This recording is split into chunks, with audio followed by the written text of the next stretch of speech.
So guys, ఇది బీలా continuation part 2. Important క్వశ్చన్స్లలో మనం పార్ట్ 2 వీడియో చేస్తున్నాం అనమాట. So this is the last video. మీకు almost all short questions, long questions ఇందులో కవర్ అయిపోతాయి. అండ్ మీరు కనుక పార్ట్ 1 వీడియో చూడకపోతే just go through it. What are the important questions అనేవి నేను అందులో ఇచ్చాను అనమాట. So like let's begin. Okay, so the question is write about the just a minute. Okay, write about the appointment of directors, write about their qualifications and powers. Okay, so ఒక director ని ఎట్లా appoint చేయాలి, ఒక director కి ఏమేం qualities ఉండాలి, ఏమేం qualifications ఉండాలి, ఏమేం పవర్స్ ఉండాలి అని క్వశ్చన్. సో జనరల్ గా అపాయింట్మెంట్ ఆఫ్ డైరెక్టర్స్ దేని బేస్ చేసుకొని చేస్తారు? So on the aspects of corporate governance, director plays a crucial role in management, right? So management లో చాలా క్రూషియల్ రోల్ ప్లే చేసే డైరెక్టర్ అని అంటున్నారు. ఆబ్వియస్ గా అతనే. And oversight of companies affairs, so అతనే మొత్తం చూసుకోవాలి కాబట్టి, కంపెనీ అఫైర్స్ మొత్తం చూసుకోవాలి కాబట్టి డైరెక్టర్ని చాలా కేర్ఫుల్గా మనం అపాయింట్ చేయాలన్నమాట. So the process of appointing directors along with their qualifications and powers so is typically governed by the company's constitution. సో ఒక డైరెక్టర్ని ఎట్లా అపాయింట్ చేయాలనేది వాళ్ళ కంపెనీ కాన్స్టిట్యూషన్, అంటే in the sense article of అసోసియేషన్లో ఫ్రేమ్ చేసుకున్న రూల్స్ అండ్ రెగ్యులేషన్స్ని బేస్ చేసుకొని ఒక డైరెక్టర్ని అపాయింట్ చేస్తారు. సో మనకి బ్రాకెట్లో ఇచ్చిన ఆర్టికల్ ఆఫ్ అసోసియేషన్ అని చెప్పేసి, ఇంతకుముందు లాంగ్ క్వశ్చన్లో కూడా నేను what is article of association అనేది ఎక్స్ప్లెయిన్ చేసిన. జస్ట్ ఆ వీడియో చూస్తే మీకు క్లియర్గా అర్థమవుతుంది. And that is important video also. Okay, as well as applicable laws and regulations. Okay, appointment of directors, so దేని బేస్ చేసుకుంటారని డీటెయిల్గా స్టెప్ బై స్టెప్ చూసుకుంటే, nomination and selection. So usually nominated and appointed as shareholders by the shareholders of the company. So డైరెక్టర్స్ని ఎవరు appoint చేస్తారంటే వాళ్ళ share holders. ఇప్పుడు వాళ్ళ షేర్ హోల్డర్స్కి ఎలక్షన్ అనేది పెట్టేసి, ఎలక్షన్ టైప్ లాగా పెట్టేసి, సో ఎవరిని డైరెక్టర్గా డిజైన్, ఎవరిని అపాయింట్ చేస్తే మనకి కంపెనీ గ్రోత్లో ఉంటుందని చెప్పి వాళ్ళ ఇండివిజువల్ ఓటింగ్ తీసుకొని ఎవరికి హైయెస్ట్ ఓట్స్ వస్తే వాళ్ళని డిసైడ్ చేస్తారు డైరెక్టర్ లాగా, either as a company annual general meeting or through return solutions. In some cases director may be appointed by the existing directors. So existing directors ఇంతకుముందు ఎవరైనా ఉంటే వాళ్ళకి నచ్చిన వాళ్ళని కూడా డైరెక్టర్ లాగా అపాయింట్ చేసుకోవచ్చు అనమాట.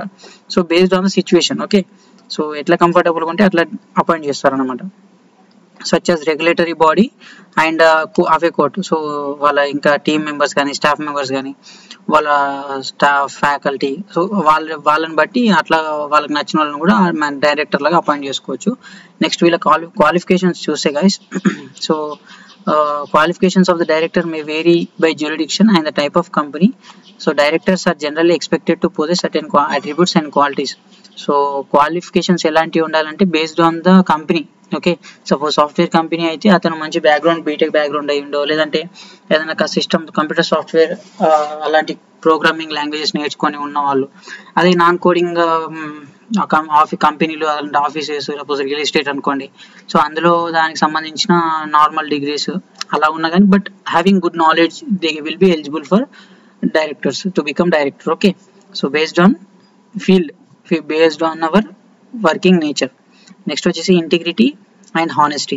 Okay, how a director should be, director ఎలా ఉండాలంట, మంచి ఇంటిగ్రిటీ, హానెస్టీ. ఓకే, నిజాయితీగా ఉండాలి.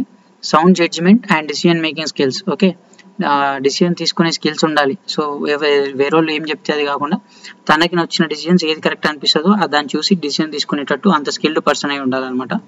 Relevant experience and expertise in the industry or field of business. Okay, మంచి ఇండస్ట్రీలో ఎక్స్పర్టైజ్ అయి ఉండాలన్నమాట. లైక్ ఇప్పుడు ఒక ఫ్రెషర్ని తీసుకుపోయి డైరెక్టర్గా పెడితే కరెక్ట్ కాదు. సో మంచి రిలవెంట్ ఎక్స్పీరియన్స్ ఉన్న అతన్ని తీసుకొచ్చి ఒక నామినేషన్కి నిలబెడితే బాగుంటుంది అనమాట. Legal capacity,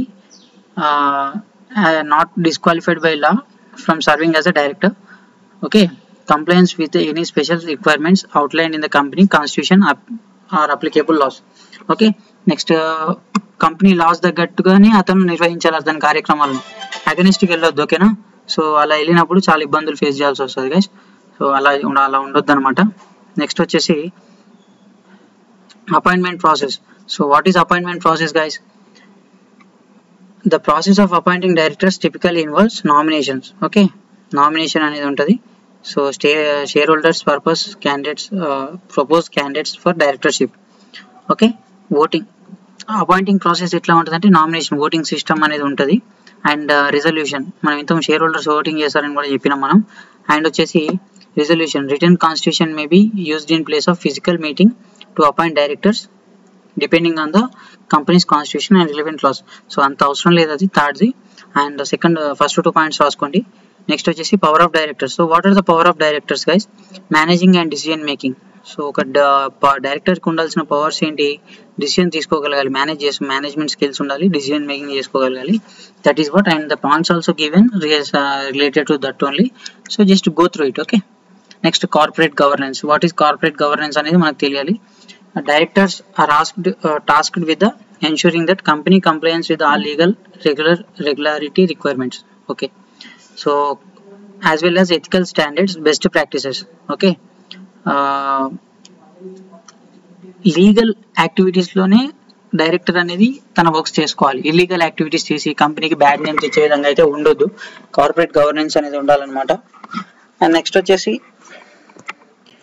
they have a duty to act as the best interest in the company. Okay. డైరెక్టర్ని ఎవరిని ఎలాంటి పర్సన్ అపాయింట్ చేయాలంటే they should have a good interest appointing the member as appointing అంటే లైక్ ఎట్లా అంటే జస్ట్ మినిట్.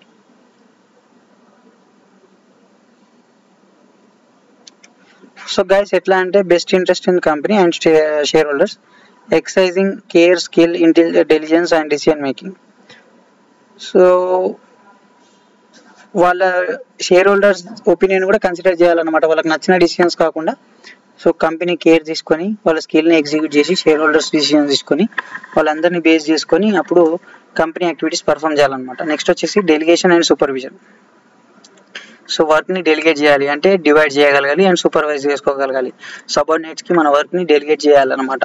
ఓకే. అందరం ఒక్కరే అన్ని పనులు చేయలేరు కాబట్టి సబార్డినేట్స్కి డెలిగేట్ చేయాలి. Next they are responsible for supervising the performance of the management, ensuring company resources used efficiently and effectively. Okay. Next, representation. Directors often serve as a public face of the company, representing its interests to shareholders, employees, customers, regulators and stakeholders. Okay. Shareholders ki, employees ki, customers ki, stakeholders ki. Okay. అందరికి director ఏంటంటే represent చేయాలి. Okay. Every time కూడా వాళ్ళని గుర్తించి మాట్లాడాలన్నమాట. They may act as a spokespersons for the company and participate in the negotiations, meeting and their over interaction on behalf of the company. So వాళ్ళు కూడా వాళ్ళ ఒపీనియన్ని మాట్లాడతారు కాబట్టి వాళ్ళ ఒపీనియన్స్ని కూడా కన్సిడర్ చేయాలని చెప్పేసి వాళ్ళని కూడా రిప్రజెంట్ చేయాలని చెప్పేసి ఒక డైరెక్టర్ క్వాలిటీస్ అట్లా ఉండాలని చెప్పేసి మనకి క్వశ్చన్ మనకు ఆన్సర్ అనేది రాయాలన్నమాట.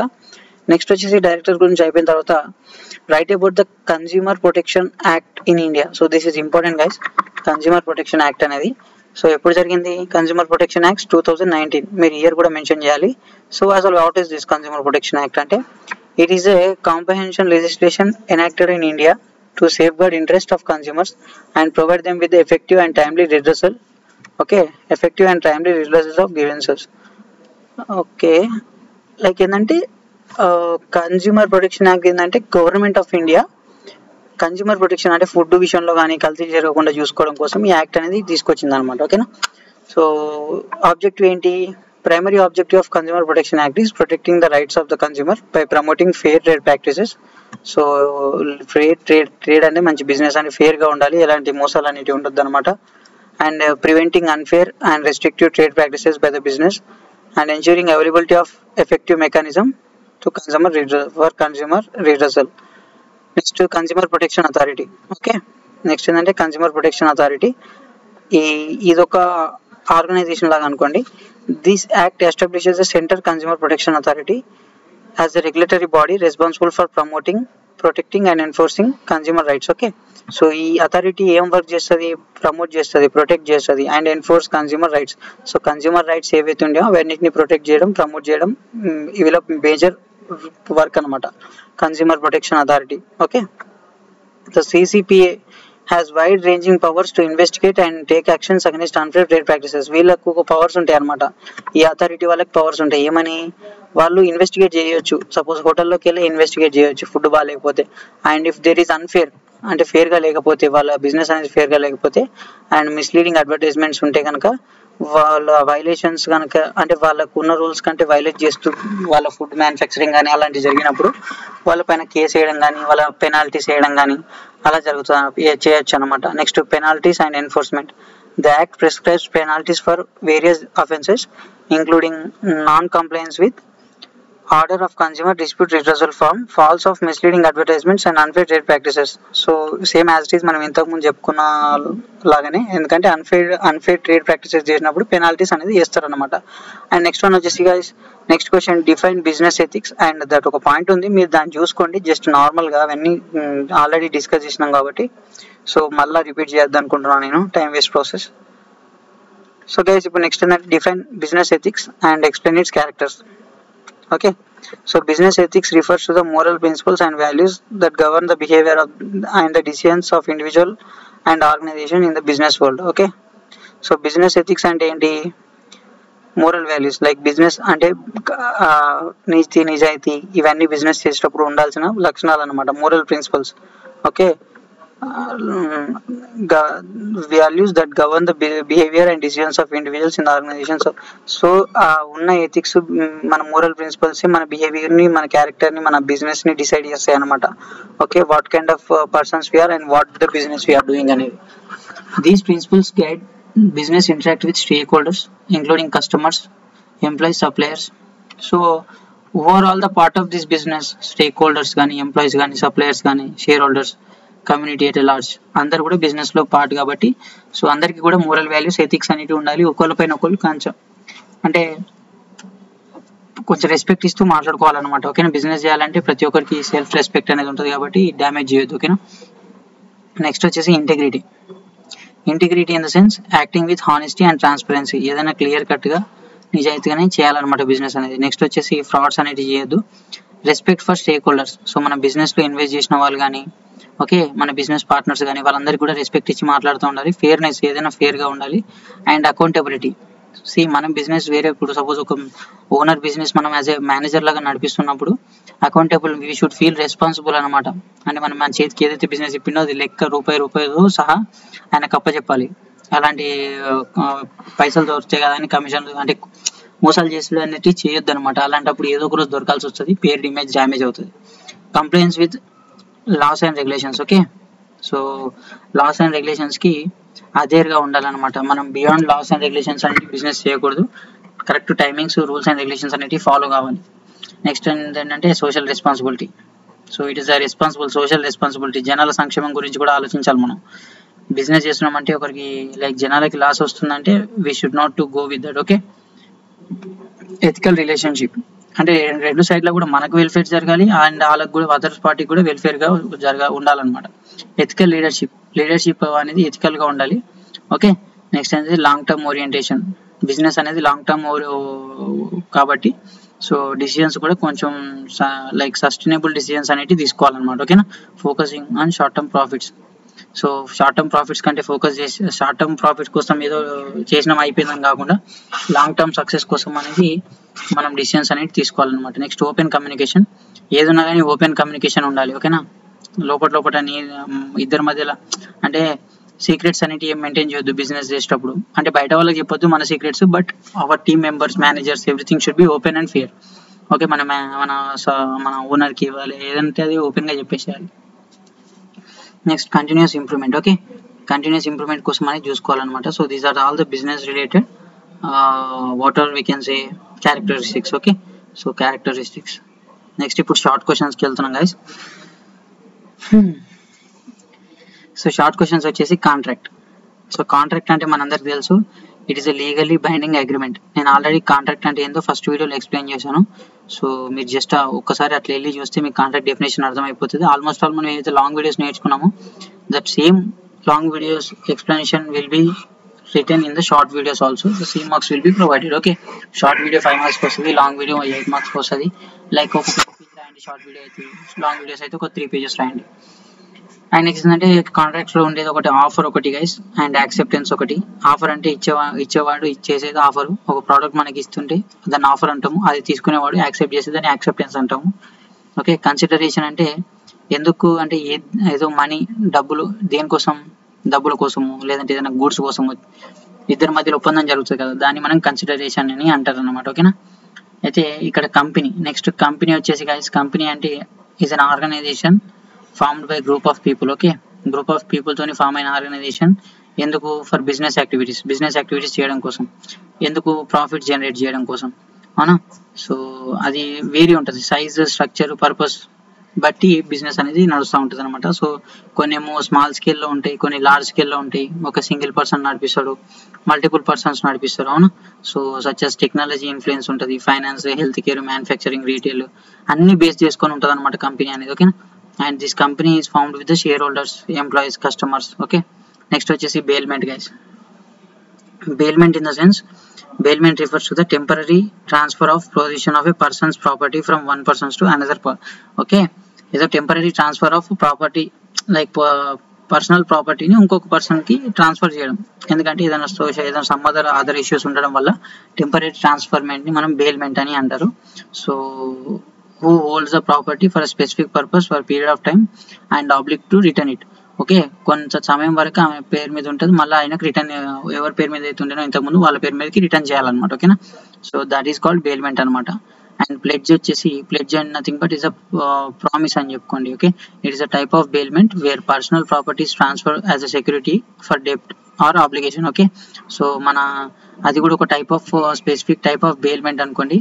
అండ్ పర్సనల్ ప్రాపర్టీ ట్రాన్స్ఫర్ అవుతుంది, ఓకే, ఫర్ డెప్ట్ or an obligation. In pledge the property is known as pledge or pawn is delivered by the debtor to the creditor as a collateral until the debt is repaid and obligation is fulfilled. Okay, అప్పు తీసుకొని, suppose అప్పు తీసుకున్నందుకు మన ఆస్తి తాకట్టులు పెట్టుకోవడం, అలాంటి వాటిని మళ్ళీ మనం అప్పు తీసేసినాక మళ్ళీ మన ఆస్తి మనకు రిటర్న్ అవ్వడం, ఇలాంటి వాటిని మనం ప్లెడ్జ్ అని అంటారు. సో నెక్స్ట్ వచ్చేసి managing director guys. Okay, managing director, the top executive of the company is responsible for overseeing day-to-day operations and strengthening organization. The role of the managing director can vary depending upon the size and structure of the company, but typically involves, so ఇదంతా ఈ manager చేయాల్సిందంతా మనం strategic planning కానీ, financial management కానీ, stake holders, next people management, risk management, all these we have gone through, right. So long video చూస్తే మీకు అర్థమైపోతుంది. What is general line? General line is a legal right that the creditor or the individual has a retain possession of a property belonging to the another person until that person fulfills all the obligations or debt of the creditor. Okay, general line అంటే ఒక అప్పు తీసుకున్న వాని ఆస్తులు మన దగ్గర పాస్తులు మన దగ్గర పెట్టుకోవడం అనమాట. ఓకేనా, ఎప్పటి వరకు వాడు అప్పు తీర్చేంత వరకు. సో అలాంటి దాన్ని మనం ఏమంటామంటే జనరల్ లైన్ అని అంటాం. ఓకే, సో గైస్ ఓవరాల్గా మన షార్ట్ క్వశ్చన్స్ ఇవి, long questions and short questions అన్ని కవర్ అయిపోయినాయి guys. So it is almost all మీకోసం చాలా ఈ పీడిఎఫ్ డిజైన్ చేయడం, వీడియో ఎక్స్ప్లెయిన్ చేయడం హెవీ టాస్క్ అనమాట. So kind request is to subscribe my channel and share with this video with your friends as well and like the video guys. Thank you. Let's meet in the next update. Bye.